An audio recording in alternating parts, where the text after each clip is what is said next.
Assalamualaikum semuanya. Apa kabar kalian? Semoga dalam keadaan sehat dan dilancarkan rezekinya oleh Allah. Amin ya robbal alamin. Dikisahkan Abu Nawas kerap kali mendapat hadiah berupa pundi-pundi uang yang banyak dari baginda raja, karena selalu berhasil memecahkan kasus-kasus yang rumit. Rupanya hal ini mengundang rasa iri dengki oleh sebagian hakim istana yang berjumlah 5 orang. Mereka beralasan bahwa menangani kasus sudah jadi pekerjaan para hakim, bukan tugasnya Abu Nawas. Kelima hakim tersebut lalu berkumpul untuk membahas masalah ini. Enak saja Abu Nawas, dia mendapat hadiah yang seharusnya jadi milik kita, kata salah satu dari mereka. Benar, ini tak boleh dibiarkan. Ayo, kita ajukan protes kepada baginda raja, sahut yang lainnya. Maka kelima hakim ini menghadap baginda raja dan menyatakan keberatannya. Mendengar keluhan mereka, baginda raja menanggapinya dengan bijak. Kalian kan sudah mendapat gaji tiap bulannya, sedangkan Abu Nawas tidak mendapatkan. Jadi wajar kalau aku memberinya hadiah. Itu sebagai rasa terima kasih karena telah membantu menyelesaikan masalah, tutur baginda raja. Tapi itu kan seharusnya sudah menjadi tugas kami. Kenapa Paduka berikan kepada Abu Nawas? Protes salah satu hakim. Saya tahu kalian orang pintar dan berpendidikan, tapi kasus yang aku percayakan pada Abu Nawas butuh kecerdasan dan kebijaksanaan, terang baginda raja. Soal kebijaksanaan, kami juga bisa Paduka yang mulia, ujar mereka. Karena mereka bersikukuh dengan pendiriannya, akhirnya baginda raja membuat sebuah tantangan. Baiklah, akan saya uji kalian dengan kasus yang sederhana. Jika kalian bisa memecahkannya, saya tidak akan lagi meminta bantuan Abu Nawas, kata baginda raja. Kemudian baginda raja perintahkan pelayan untuk membawakan papan tulis. Lalu di papan tulis tersebut baginda raja menggambar garis dengan panjang 100 cm. Sekarang, masing-masing dari kalian maju dan perpendek garis ini, perintah baginda raja. Hakim pertama maju ke depan. Ia menghapus 20 cm dari garis itu, dan kini menjadi 80 cm. Selanjutnya, baginda raja mempersilakan hakim kedua untuk melakukan hal yang sama. Ia pun menghapus garis sepanjang 20 cm, dan garis tersebut kini menjadi 60 cm. Hakim ketiga dan hakim keempat pun maju ke depan. Mereka berdua melakukan hal yang sama, hingga garis itu tinggal 20 cm. Tibalah giliran hakim yang kelima. Ia terlihat kebingungan, tak tahu harus bagaimana. Kemudian baginda raja bertanya, apakah engkau akan melakukan hal yang sama seperti kawanmu? Kalau demikian, garisnya akan hilang. Padahal yang aku minta perpendek garisnya, bukan menghilangkan garisnya. Tapi kalau hanya menghapus 10 cm, berarti kau telah berbuat tidak adil. Karena keempat kawanmu menghapus 20 cm. Lalu, bagaimana caramu memecahkan masalah ini?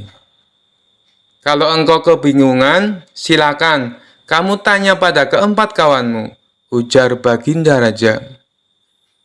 Kelima hakim tersebut mulai berpikir keras untuk mencari solusinya. Setelah sekian lama berpikir, mereka tak kunjung mendapatkan jawaban. Ampun Paduka yang mulia, kami tidak tahu cara memecahkan masalah ini, kata mereka. Baiklah, kalau kalian sudah menyerah, maka aku akan panggil Abu Nawas kemari. Singkat cerita, datanglah Abu Nawas. Ia lalu diperintah Baginda Raja untuk menyelesaikan masalah yang diberikan kepada 5 hakim tersebut. Tanpa pikir panjang, Abu Nawas langsung melaksanakan perintah Baginda Raja. Ia tidak menghapus garis yang tersisa 20 cm. Akan tetapi, ia menggambar garis yang baru, yang panjangnya 120 cm. Garis tersebut lebih panjang daripada garis yang pertama yang dibuat oleh Baginda Raja. Setelah Abu Nawas selesai dengan tugasnya, Baginda Raja lalu berkata kepada mereka, "Kalian lihat sendiri kan, bagaimana cara Abu Nawas menyelesaikan masalah untuk membuat garis menjadi pendek. Kalian tak perlu menghapusnya, cukup membuat garis baru yang lebih panjang. Maka garis pertama akan menjadi lebih pendek dengan sendirinya." Mendengar hal itu, kelima hakim tersebut menyadari akan kekeliruannya dan mengakui kecerdasan Abu Nawas akan sifat bijaknya dalam menyelesaikan sebuah masalah. Kisah selanjutnya. Kala itu kota Baghdad mendadak gempar oleh kehadiran orang asing. Persoalannya bukan pada orangnya, melainkan orang asing tersebut tidak mempercayai adanya Tuhan. Bukan hanya itu, ia juga menantang orang-orang muslim berdebat mengenai adanya Tuhan. Kabar ini pun sampai ke telinga Baginda Raja. Karena dianggap bikin resah masyarakat, orang asing ini lalu dipanggil ke istana. "Apa tujuanmu membuat onar di negeri kami?" tanya Baginda Raja. Orang asing ini menjawab, "Untuk apa mengaku bertuhan kalau tidak bisa menjawab pertanyaanku?" Kemudian Baginda Raja bertanya kembali, "Apakah kamu tidak percaya adanya Tuhan?" Dengan tegas orang itu menjawab, "Tentu saja saya tidak percaya adanya Tuhan, dan saya juga tidak percaya adanya akhirat." Mendengar itu Baginda Raja sempat terkejut. "Tapi saya dan rakyatku percaya adanya Tuhan. Berarti keyakinan kita berbeda. Jadi jangan ganggu rakyatku," tegas Baginda Raja. "Kalau Paduka Raja percaya adanya Tuhan, bisakah Paduka menjawab 3 pertanyaanku?" tanya orang asing tersebut. "Silahkan," balas Baginda Raja. Pertanyaan pertama, orang Islam meyakini bahwa dunia dan seisinya adalah ciptaan Allah. Lalu, siapakah yang menciptakan Allah? Bukankah sesuatu yang ada pasti ada penciptanya? Pertanyaan yang kedua, katanya di dalam surga manusia tidak akan berak ataupun kencing, sedangkan mereka makan dan minum setiap hari. Bagaimana mungkin ini bisa terjadi? Padahal segala sesuatu yang akan dimasukkan pasti akan keluar, entah itu dengan bentuk yang lain.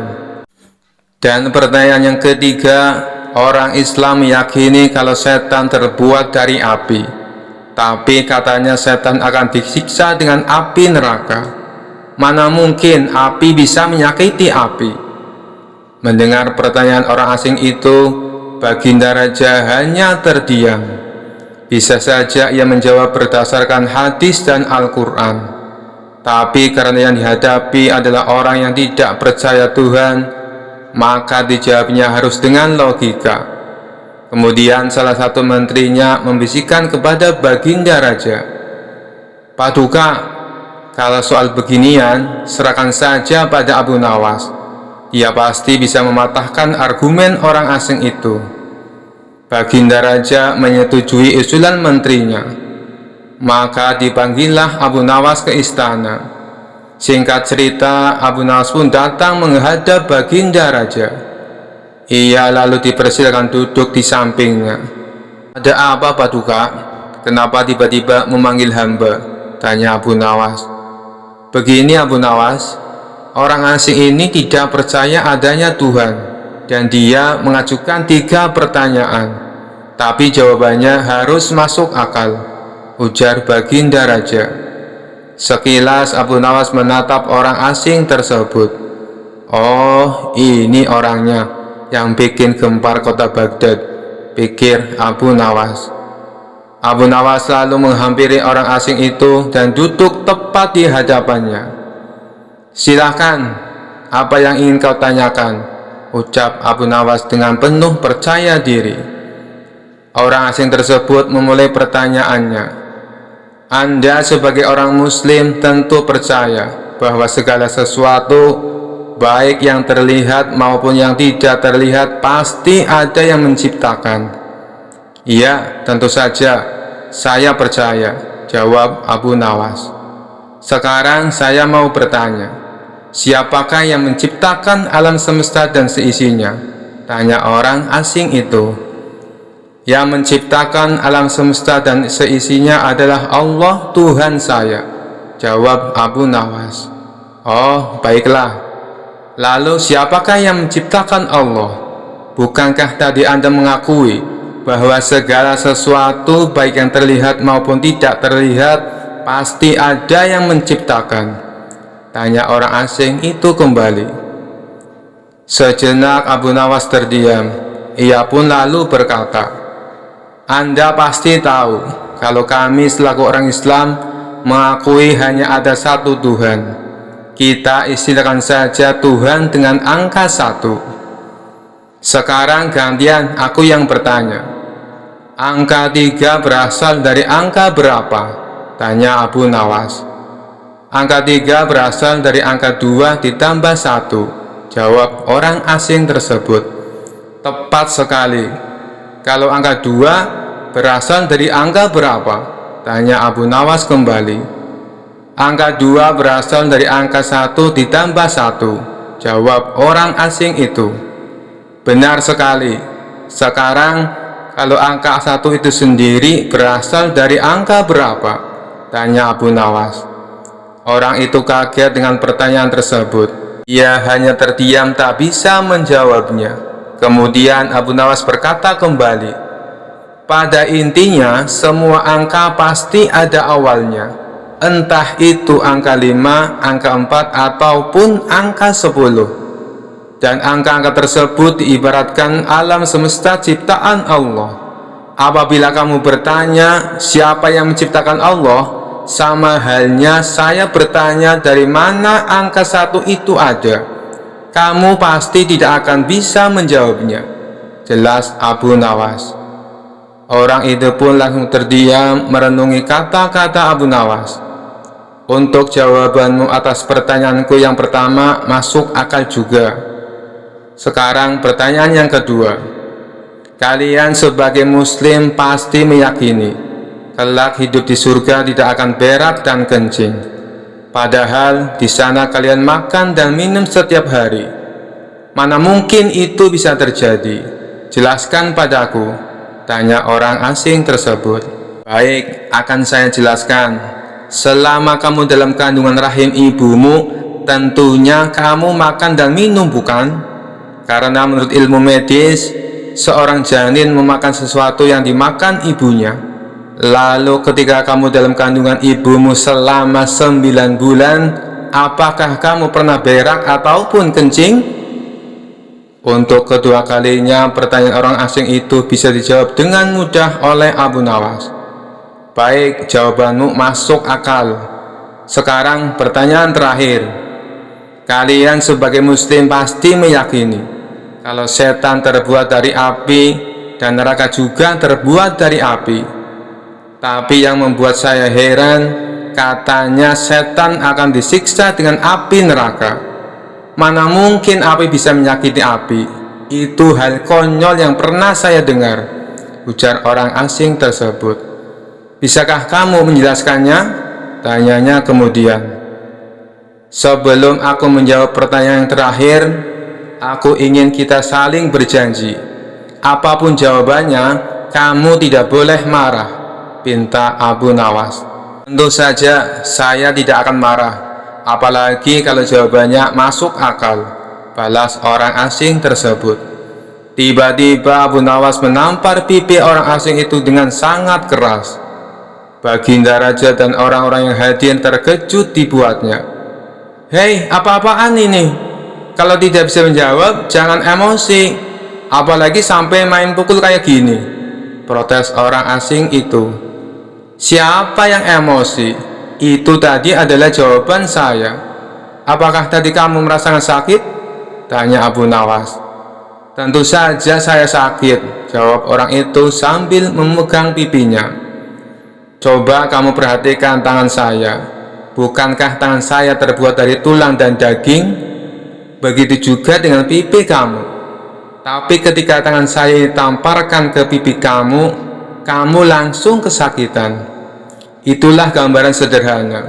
Kalau api neraka bisa menyakiti setan, setan pasti akan merasa kesakitan, meskipun ia sama-sama terbuat dari api, kata Abu Nawas menjelaskan. Orang tersebut lalu terdiam. Ia tak bisa membantah argumen Abu Nawas. Sementara Baginda Raja dan orang-orang istana kagum atas kecerdikan Abu Nawas. Kisah selanjutnya. Pada suatu hari, ada seorang pedagang kaya namun kikir datang ke kota Baghdad. Ia membawa sejumlah emas yang besar untuk ditukar dengan barang-barang lainnya. Pedagang itu dikenal sebagai orang yang selalu mencari keuntungan sebanyak-banyaknya dan tidak pernah mempercayai siapapun. Pedagang itu meminta Abu Nawas untuk membantunya menemukan timbangan yang dapat diandalkan untuk menimbang emasnya. Ia tahu Abu Nawas adalah orang yang cerdik dan memiliki banyak koneksi di kota Baghdad. Tetapi ia juga mendengar cerita tentang betapa liciknya Abu Nawas, sehingga ia merasa harus waspada. Abu Nawas menerima tugas itu dengan senang hati. Ia membawa pedagang itu ke sebuah toko alat timbang dan meminta pemilik toko untuk menunjukkan timbangan terbaiknya. Setelah memeriksa berbagai timbangan, pedagang itu tetap tidak puas. Ia curiga bahwa semua timbangan itu telah direkayasa untuk menipunya. Melihat kekhawatiran pedagang itu, Abu Nawas mendapatkan ide cemerlang. Ia menyuruh pedagang itu menimbang batu seberat 1 pon dengan salah satu timbangan. Kemudian ia menyarankan agar batu tersebut dibawa ke toko emas dan ditimbang kembali dengan emas seberat 1 pon. Pedagang itu melakukan apa yang disarankan oleh Abu Nawas, dan hasilnya berat batu dan emas ternyata adalah sama, sehingga menunjukkan bahwa timbangan di toko alat tersebut adalah akurat. Pedagang itu akhirnya puas dan memberi Abu Nawas hadiah untuk bantuannya.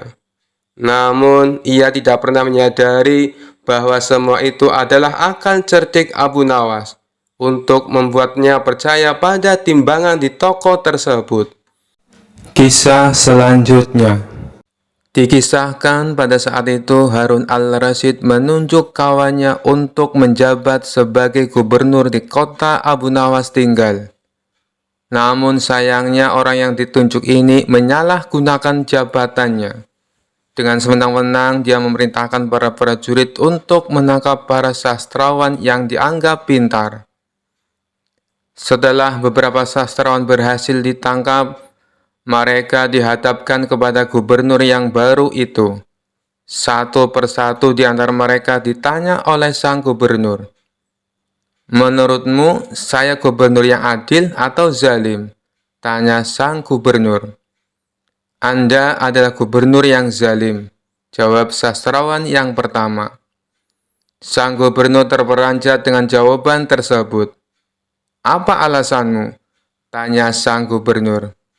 "Karena Anda telah menangkap kami tanpa sebab," jawab sastrawan pertama. "Prajurit, masukkan dia ke dalam penjara. Besok dia harus dihukum mati," pinta sang gubernur. Sastrawan berikutnya dipanggil dan diberi pertanyaan yang serupa. "Menurutmu, saya gubernur yang adil atau zalim?" tanya sang gubernur. Tuanku adalah gubernur yang adil, jawab sastrawan yang kedua. Apa alasanmu? Tanya sang gubernur kembali. Karena tuanku sangat memperhatikan rakyatnya, jawab sastrawan tersebut. Kamu pembohong, prajurit, masukkan dia ke dalam penjara.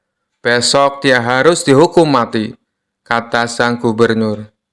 Begitulah seterusnya, apabila dijawab adil ataupun zalim, sang gubernur tetap memberikan hukuman mati pada para sastrawan. Kemudian beberapa sastrawan yang belum tertangkap mendatangi rumah Abu Nawas.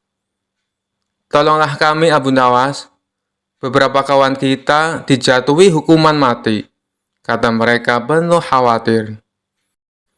Abu Nawas terkejut mendengarnya. Kenapa gubernur melakukan hal itu? Bagaimana ceritanya? Tanya Abu Nawas heran. Kami sendiri tidak tahu Abu Nawas. Tanpa sebab, gubernur yang baru menangkapi para sastrawan di kota kita. Lalu mereka ditanya satu persatu, apakah dia gubernur yang adil atau zalim? Bila jawabannya zalim, akan dihukum mati. Bila jawabannya adil, juga tetap akan dihukum mati, kata mereka menjelaskan. Pasti gubernur sakit, dia sudah tidak waras, ucap Abu Nawas. Itulah kenapa kita ke sini Abu Nawas. Kita mendatangimu agar kau menyelamatkan kawan-kawan kita, sebab rencananya besok kawan-kawan kita akan dihukum mati, tutur mereka. Baiklah, aku akan ke istana gubernur sekarang juga. Kalian pulanglah, ucap Abu Nawas. Maka berangkatlah Abu Nawas ke istana. Sesampainya di tempat gubernur, Abu Nawas langsung menghadap sang gubernur. Melihat kehadiran Abu Nawas, sang gubernur langsung emosi.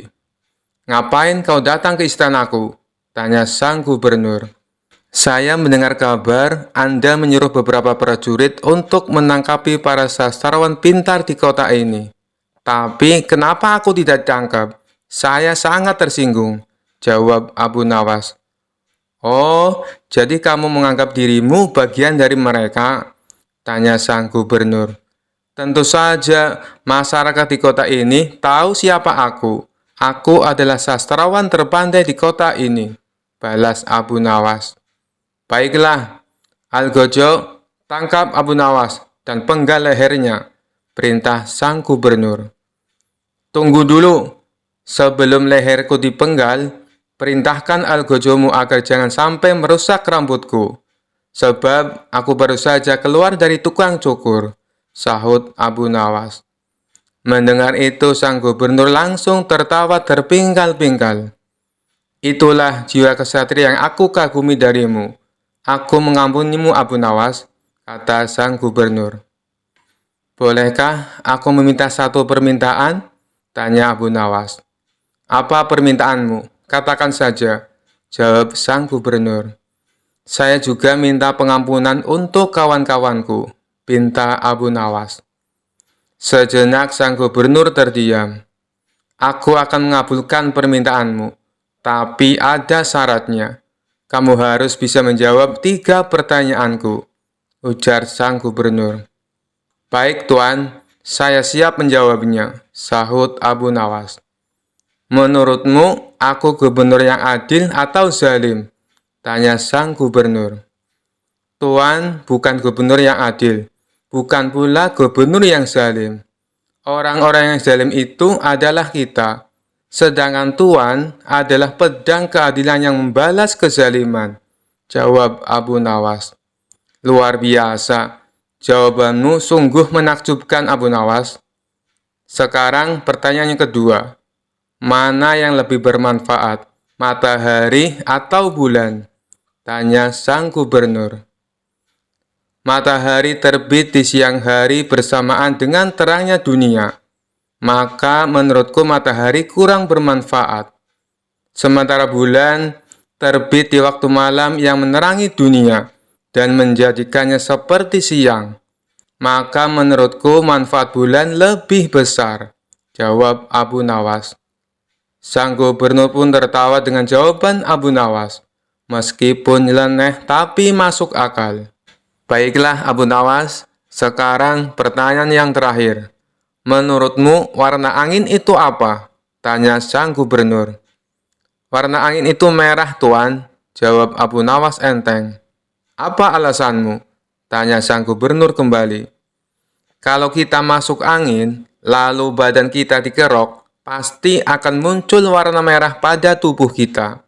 Itu menunjukkan kalau anginnya sedang keluar. Berarti warna angin itu adalah merah, jawab Abu Nawas. Untuk kedua kalinya sang gubernur dibuatnya tertawa terpingkal-pingkal. Kamu memang cerdik, Abu Nawas. Kamu mendapatkan apa yang kau inginkan. Ternyata apa yang dikatakan Baginda Raja tentangmu memang benar, Abu Nawas, tutur sang gubernur. Abu Nawas spontan kaget mendengar nama Baginda Raja disebut. Maksudnya Tuan bagaimana? Tanya Abu Nawas penasaran. Sebelum aku ditugaskan kemari, Baginda Raja memberitahu saya kalau di kota ini banyak sastrawan pintar. Dan di antara sastrawan yang paling cerdik adalah kamu. Saya berniat memanggil mereka untuk saya kasih hadiah. Tapi sebelumnya saya ingin mengerjai mereka dulu. Ternyata kamu malah datang untuk membantu mereka. Dan ini adalah suatu kesempatan bagi saya untuk menguji kecerdasanmu, jelas sang gubernur. Jadi, hukuman mati yang Tuhan berikan hanya pura-pura? Tanya Abu Nawas kaget. Benar Abu Nawas, saya hanya ingin mengerjai mereka sebelum aku memberikan hadiah kepada mereka, jawab sang gubernur. Abu Nawas pun terdiam sejenak. Kurang ajar. Ternyata aku masuk ke dalam perangkapnya. Tunggu saja pembalasanku nanti, ucap Abu Nawas dalam hati. Sekian dulu perjumpaan kita kali ini. Sampai bertemu lagi di kisah-kisah selanjutnya. Terima kasih yang sudah subscribe dan setia menonton channel ini. Wassalamualaikum warahmatullahi wabarakatuh.